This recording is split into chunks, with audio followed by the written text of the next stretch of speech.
మా తమ్ముడు ఉండి గ్రూప్లో అరే మా అమ్మని మా పిల్లలని ఇట్లా అన్నారు కదా, మీ అమ్మని మీ పిల్లలంటే ఊరుకుంటారా అని చెప్పేసి మా తమ్ముడు కుమ్మేర గ్రూప్లో వాట్సాప్లో పెట్టేసిండు.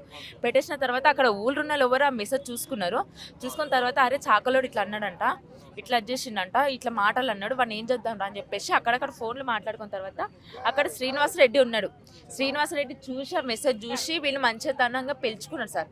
పిలుచుకొని మాట్లాడి అది చేసారు సార్. వీళ్ళు మాట్లాడిన తర్వాత చూసి అది చేసి వీళ్ళు లోపలికి గల్లబట్టి బయటనే 2-3 దెబ్బలు కొట్టారు. అప్పటికే కొట్టేసారు సార్ వీళ్ళని ఏది అడగకుండానే. నీకు అంత పొగరారా, అంత గుద్దబలిపోయిందిరా, నీకు ఏం చూసుకొని అది చేస్తున్నావురా అని చెప్పేసి వీళ్ళు అక్కడనే కొట్టిరు నలుగురు. ఆ నలుగురు కొట్టిన తర్వాత ఈ అబ్బాయిని మళ్ళీ కొబ్బరికాయల రూమ్ ఉంది సార్, అక్కడ గల్లా పట్టి కొబ్బరికాయల రూమ్లకి ఈడ్చుకెళ్ళారు సార్.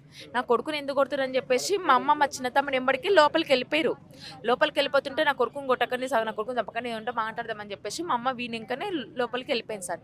వెళ్ళిపోయిన తర్వాత ఏమైందని చెప్పేసి నేను మా చిన్న మరదలు చిన్న బేబీని తీసుకొని ఉరికొచ్చినాం. మేము వచ్చిన తర్వాత ఏమైంది, ఎందుకు కొడుతున్నారు, ఏం జరిగింది, అసలుకి ఏమన్నా ఉంటే చెప్పండి, మేము మాట్లాడదాము, లేకపోతే జాతర అయిపోయిన తర్వాత మాట్లాడదాము, పెద్దల ముఖ్యాలు మాట్లాడదాము, అది ఏమైనా తప్పు ఉంటే మమ్మల్ని క్షమించండి, ఇప్పటికాడికి ఆపేశాను అని చెప్పేసి వాళ్ళ కాళ్ళకి దండం పెట్టుకున్నాం. చేతులు పెట్టి కూడా వాళ్ళకి నమస్కరించి కూడా పెట్టి అది చేసినాము.